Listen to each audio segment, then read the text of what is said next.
to the CEO. These mainly involve fire breaks being installed wholly or partially on the road reserve. Interestingly, one of the non-compliant properties in this category included the Shire-managed reserve in Hampstead Street, Jallora. I did a follow-up visit to Eucalypt Court and Hampstead Street last Saturday on the 22nd of February, and this revealed that nothing has changed this year. It is interesting to note that the 2024 bushfire mitigation notice was approved and recommended to Council for adoption by the Bushfire Advisory Committee on the 17th of April 2024. Council subsequently approved the 2024 bushfire mitigation notice at its meeting on the 29th of May 2024. My question is, bearing in mind that the Shire's bushfire mitigation notice states your fire breaks must be as close as possible as practical to the property boundary, i.e. not on the road reserve, why does the Shire persist in flouting its own requirements, as in Hampstead Street, and also plainly avoid the non-compliance of other property owners? Sure. Thank you, Mr. Bone. We'll take that question on notice to provide you an accurate response. Thank you. Thank you. Are there any further questions from the floor? Mr. Hearn?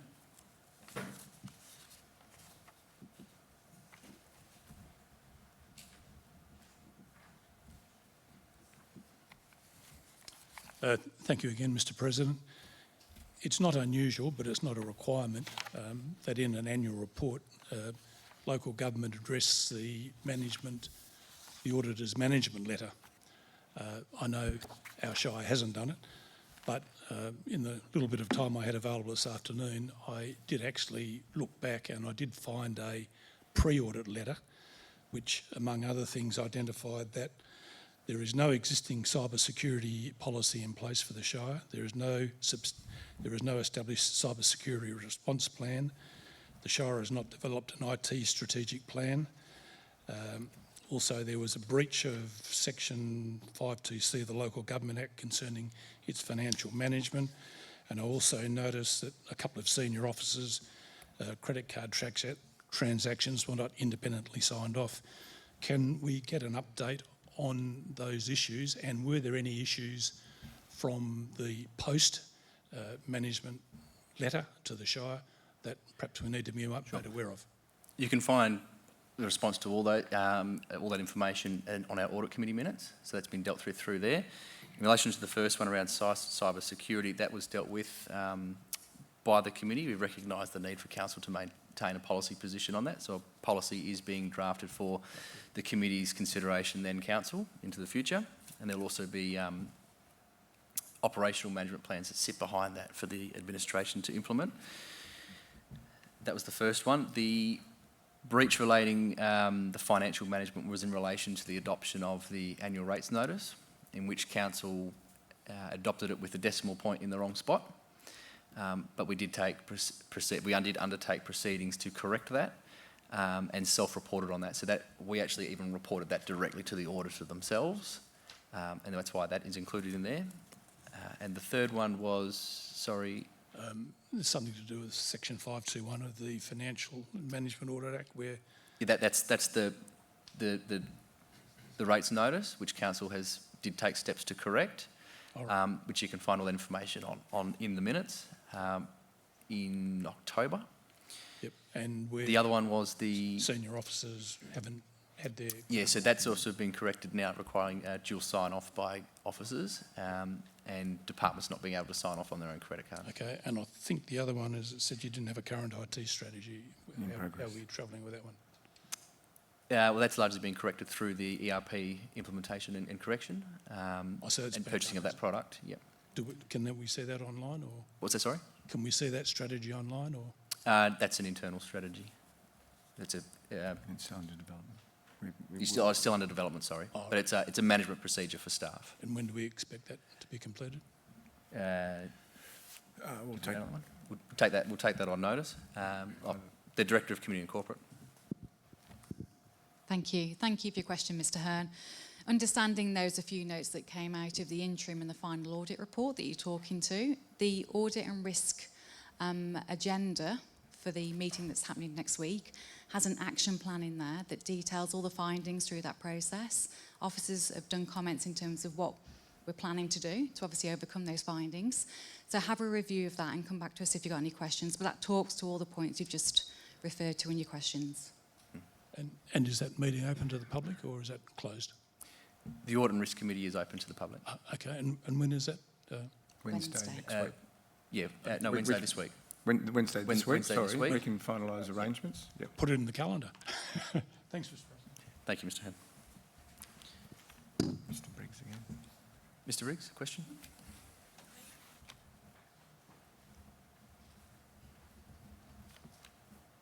Yes, a question regarding the appointment of a consultant for the Capel Cemetery.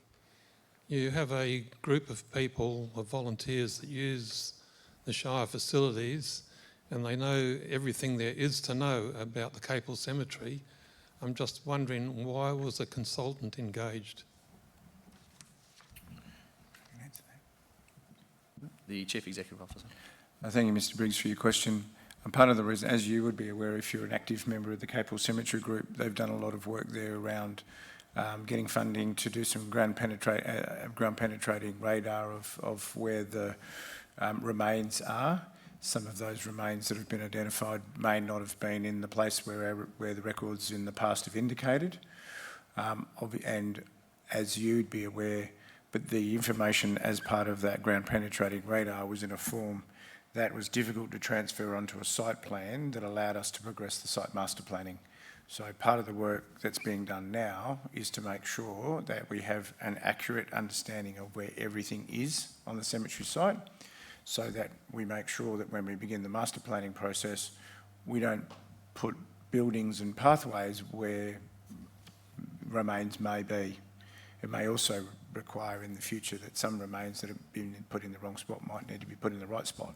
So we're needing to make sure that we're really confident about what's in the ground, so to speak, before we start the master planning process. That was part of the reason why an external consultant is being engaged. Because I would have thought that the volunteers know that ground inside out. They do, but to be clear, the information and the format that it was recorded in with the ground penetrating radar wasn't easy to transfer onto a site master plan. It is critical that we make sure that the information that we have on the site is absolutely 100% accurate before we go about planning any future facilities. Thank you for your response. Thank you. Thank you, Mr. Briggs. Any further questions, Mr. Hearn? Ms. Hearn, sorry.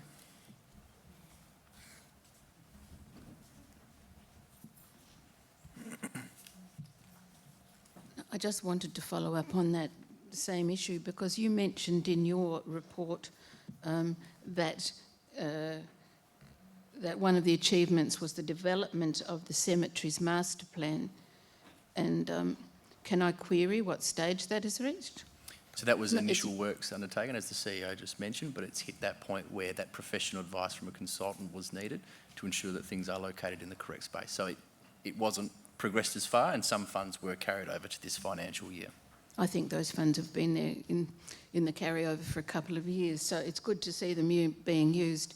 But are the cemetery group aware of the extent of the development of the cemetery's master plan? I know that they've had a letter from one of the staff members, but what is their role in this? The Chief Executive Officer. So Mrs Hearn, I'm not sure if you were there. There was probably several members of the Capel Cemetery Group that met with myself, our Manager of Facilities and Projects, and our Manager of Parks, who are obviously responsible, and I think there was a few other council staff members there as well, the former director, and I think probably someone from our rates area that's responsible for keeping a track of the actual internment lots. We met with the Capel Cemeteries Group. We gave them an update, not only in terms of where we're at with the master planning, but some other things on site around the provision of fresh water, and also had a conversation about how we can better handle, I guess, rainwater runoff on the site that was actually undermining some of the graves. So we gave the group an update. around that master plan, but also some of the on the ground issues that the group were trying to, manage around the cemetery. My understanding is that our manager of parks has been keeping in regular contact with the group, but I'll take that on notice and make sure that that's happening. So the meeting you mentioned was some time ago, last year? Yeah, I'm going to have a guess and say around about 6 months ago, or maybe more. Yeah. Even if I don't attend the meetings, believe me, the conversation of the cemetery group is quite open. I think it would be a very good idea to make sure that the project doesn't go off without them, as this gentleman has said. There's no intention. It's absolutely our intention as we get into the real detail around the master planning to really involve the Capel group. As Mr. Briggs said, the group know the site better than anyone, and have been looking after the Capel Cemetery for some time. So it will absolutely be a main part of our consultation. It's on record. It will happen. You've got us. Are there any further questions from the floor? Mr. Hearn?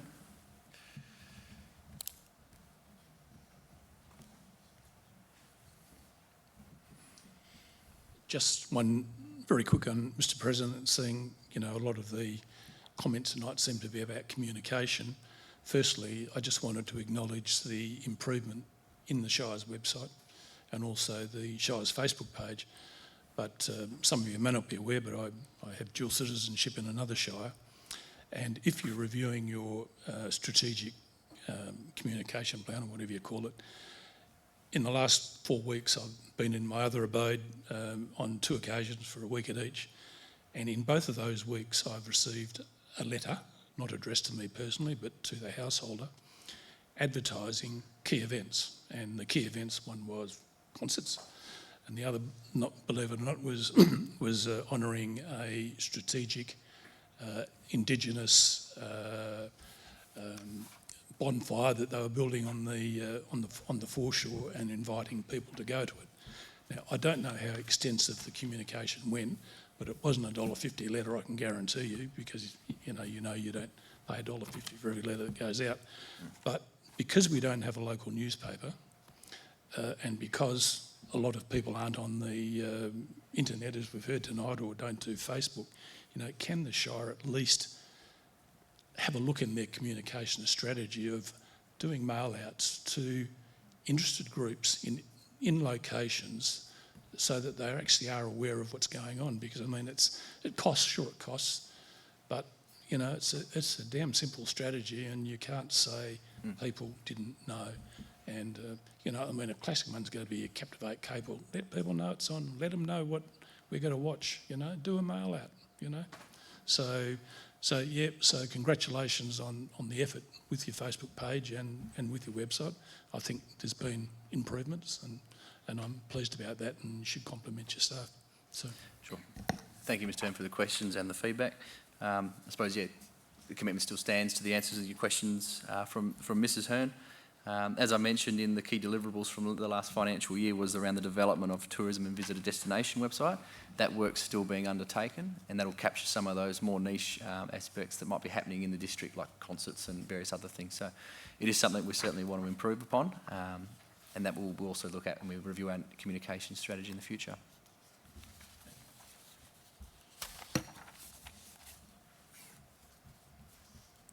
All right, any further questions from the floor? Yep, Suzanne?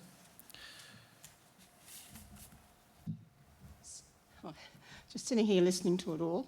I was just wondering why Strong Angels wasn't involved with the discussion on that Wake Drive property when I was part, and the Toy Library, we were part of that group that did the first, looked at it, put in what we was hoping for. At that time, it was out to every group who wanted to be part of that site, and it was down to about 3 of us, I think, that were interested. So I was just wondering why we haven't been included to be able to at least be told what's happening, because we're telling the community one thing, because we were expecting it to have started this year, and it hasn't, and because part of it was budgeted for, from what I understood from our meeting. So, so if we can be at least notified of Sure. changes and what proposals will be happening. That'll be wonderful. Sure. Thank you, Ms Hunter, for the question. The Chief Executive Officer. Pardon me, Mrs Hunter. Look, thank you for your question again. Yeah, as I mentioned, the meeting with a number of different community groups was held with our community development team. I think from the information that I saw from an update from them just last week, I think there was about 4 groups left in the mix. So what we basically did as a result of that is our community development team then went and worked with our facilities team to basically see how it could all fit and how it could all work together. Or could it fit and could it work together, I guess was the first question. The plan, and then if it could, how would you lay it out and how would you build it on site? So as I mentioned to you in your earlier question and my response, those plans have only recently come back to us. Now that we have them, we'll take it on notice, but I imagine there will be a conversation that will then come back to the community groups to say, how does this work with you? All right. Any further questions from the floor? No. We'll move on to motions from electors. I have one on notice from Mr Brian Hastie. Would you like to come forward and read your motion? Thank you.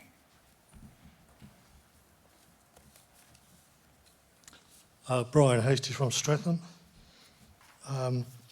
I believe this motion reflects the community's needs and would lead to more effective use of resources. That the Shire, the motion is that the Shire of Capel reconsider the planned upgrades to Shire Park playground due to its limited usage and instead reallocate the funds towards community infrastructure that better serves residents, such as improvements to the Draw-Up skate park, installation of footpaths and street lights, or the enhancement of other high-use public spaces. Thank you. Thank you, Mr Hastie. Is there a seconder for that motion? Seconded, Margaret Smith. You may continue, Mr Hastie. I think that the money going on to Shire Park is not really worth it because no one uses that park, and even if it's enhanced, I doubt very much that people would use it anyway. There's more activity at the skate park, and toilets and all that sort of stuff could be upgraded at the skate park, and barbecues and that could be upgraded, and people would utilise it a lot more like they do at Donnybrook. That's about as much as I can say on this matter. Sure. Thank you, Mr Hastie. Mrs Smith, you have a... Sorry, Brian, but I've been there 60 years and Shire Park has been the youth activities area. And, Sorry, Margaret. We'll just get the microphone for you, Margaret, so that we can get it on the audio. oh, sorry. Sorry, Brian. But I didn't know what you were going to come up for. I thought you were going to push it. But for 65 years, I think I've lived there. And Shire Park's always where the kids have practiced kicking footballs, and you name it, they did it. Yes, we have the boat races when we have water, which is getting less and less every year. And what they're doing is trying to tidy it up. And yes, there's a lot of tourists stop there.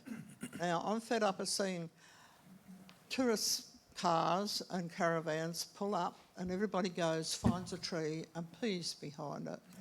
Okay, very good, but that's all right, as long as you haven't got a little girl or boy running around kicking a soccer ball. So I think they're on to trying to tidy it up, that it's more acceptable and the rest of it. So it does get used. It gets used a lot. There's a lady now who's just bought a gopher so she can ride Shire Park around with her 2 dogs because she's become incapacitated. And she loves Shire and so does the dogs. But there's a hell of a lot of activities go on there. You've got to live there to see it. So. Thank you, Mr Smith. Mrs Rowlandson. Thank you. Brian, whilst I appreciate the motion, I think you are wrong. The park may not be being used to its fullest capabilities at the moment because it is so frequent. It is just not unkempt. The lawns aren't mowed. It's just not satisfactory. So I appreciate that council is looking into developing it. I agree some form of toilet would be amazing. I don't think it needs a great deal of development. Tidy up, a barbecue with a shelter, some chairs and maybe a small playground. But really, let's keep it simple, keep the open space. But yes, it does get used. Thank you. Mrs. Sharp. Thank you very much. Thank you, Brian, for your comments too, but I would just like to add something more to the importance of Shire of Capel and what's trying to be proposed there. I read a few of your comments on Facebook, and I'd like to probably respond to your suggestion that there's not a lot of young people living in Jalarup. I'm going on the Bureau of Statistics, which was 2021 census. Jalarup has a population between 0 and 19 of 26.9%. So that's over a quarter of our population of Jalarup that is of an age that would utilise facilities. Stratham, by the way, has 27.4 and Dalyellup has 33.1 within the age bracket of 0 to 19. The proposal for the upgrade of She-Oak, I think, is a really important park. I've never been there without seeing someone there. And generally there are a lot of people who park their vehicles en route to a further destination and have a leg stretch. The purpose of what the group Revive 5 and talks with LCDC and also the Shire of Capel have been about tidying up that area, planting vegetation back there, weed management, which is really, really important. And as you know, the Shire has got a lot of reserves, and I think it's 137 places, you might have to correct me there, which is a huge area to look after. So if a community group wish to take something on board such as that, I feel it's really important that we foster that type of activity, especially in this area that has probably seen a lot of things happen to it over the last few years. The last few pull-in bays that were available were up where Rotary Park area was now. That is gone. Just down past Woods Road, there was a pull-in bay that was well utilised. That's also gone. So I would personally love to see that area upgraded so people can park there, get out, sit down, have a barbecue. Whether or not a toilet evolves, who knows? And a playground that would likely cater for younger children. Since the 21 statistics were done, I know for a fact that we have increased the population of young people. As you know, the toy library here is incredibly popular. We have a wonderful upgrade to our park here, but it could do with another one. I really, really, truly believe that. I think there's also an important historical connection for She-Oak Park, as per what Mrs. Smith spoke about, which was an incredible legacy of the toy boat races, of which I've been lucky enough to be involved in. And I can promise you, when 5 Mile Brook, the ephemeral brook, flows, it's an incredible feeling in our community, and I think that could be further enhanced by having this type of facility tidied up and given the opportunity to be utilised even more. Yeah, thank you. Thank you, Mr. Sharp. Any further speakers for or against the motion? Mr. Hastie, is the mover you wish to close? I would just reiterate that I think that the enhancement of Shire Park is really a waste of Capel Shire's resources, and more money should be put into Jalorap itself here, particularly at the skate park. I will close with that. Thank you, Mr Hasty. I'll put the motion to the vote. Is everyone clear what's being voted on? I'll just read it back to be certain. So it's that the Shire of Capel reconsider the planned upgrades to Shire Park Playground due to its limited usage and instead relocate the funds towards community infrastructure to better service the residents, such as improvements to the Jalorap Skate Park, installation of footpaths and streetlights, or the enhancement of high-use public areas. That is the motion. I'll put it to the vote. Those in favour? And those against?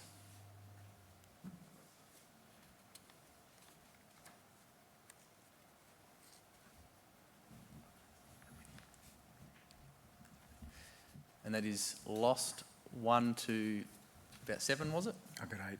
8?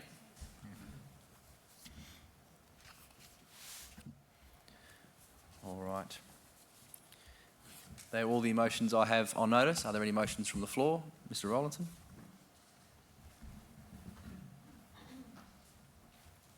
Thank you, Mr President. I have a copy for you. Sure, that'd be fantastic. Thanks, Neil. So I have 2 motions. The first one, I know we've had a verbal commitment from the CEO that this is going to happen, but I would like to put a motion so that it's therefore in writing and a commitment by the council. And my motion is that the Shire of Capel undertake to complete and implement a fair and unbiased review of the Bushfire Brigade boundaries so as to give the Jalorap Brigade a greater share of the Shire's area. Sure, so that is moved. Councillor, we'll stick within the process. That is moved. Mr Neil Rollinson, is there a seconder to that motion? Seconded, Mr Glenn Bone. Mr Rollinson. Okay. I know we've had a verbal commitment tonight that this is going to happen, but we've also been promised on 2 previous occasions that it was going to happen and it didn't. And I know we've had all sorts of excuses as to why it hasn't happened, and it was being deferred because of the bore. In my personal opinion, the construction of the bore has been completely irrelevant to our turnout times to Stratham and the southern side of Jalorap. So I'm putting the motion just to make it a commitment from the council that this is going to happen in a fair and unbiased review. Mr Boner, seconder, do you wish to speak? Reserve your right. Are there any speakers to the motion for or against? Nope. Anything further from the mover? No, I think I've stated my case. I'll put that motion to the vote. All those in favour?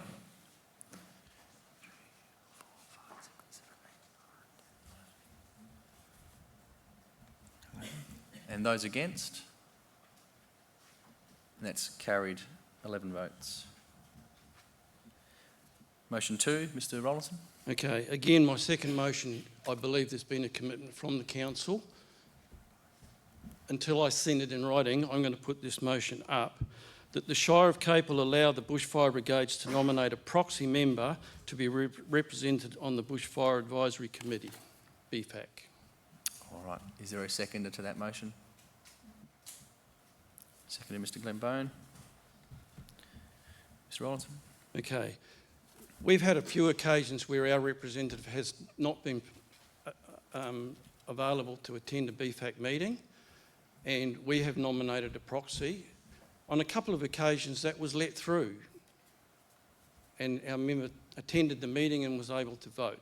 It was then determined that there's no provision in the Bushfire Advisory Committee procedures for a proxy to happen, and so we are asking for that to be formalised and put forward to council. All right, Mr Bone, you wish to speak? You reserve your right. Are there any further speakers for or against that motion? Mr Briggs? Yes. You can come to the lectern if you like. Yep. Yeah, except now I've forgotten what I was going to say. Go through your motion again, please. That the Shire of Capel allow Bushfire Brigades to nominate a That's where I was going. I've been a member for nearly 40 years, and I have been a BFAC member, and I have also been a proxy BFAC member. So it used to happen in the past. When did it get changed that you couldn't have a proxy? Is that a question? So I'm saying that this motion needs to go through because we've got a system that appears to be broken, and it needs fixing, and if someone is unable to attend, either illness or away, we do need a proxy. So I would be voting for the motion. Thank you. Thank you, Mr. Briggs. Are there any further speakers to the motion, for or against? Can I ask a question? Yes, you may. Yep. To attend instead of the member? Yeah, Correct. instead of the delegate? Yep. No, instead of, if the member is not available. Hang on. Yeah, as said by the CEO. Are there any further questions? Speakers for or against the motion? No, Mr. Rollison, do you wish to close? No, I think everything's been said. Sure. All right. Everyone clear on the motion? I'll put it to the vote. Those in favour?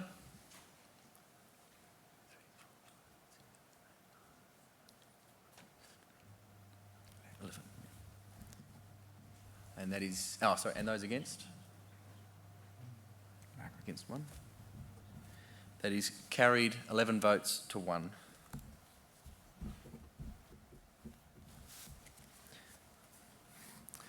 All right, are there any further motions from the floor?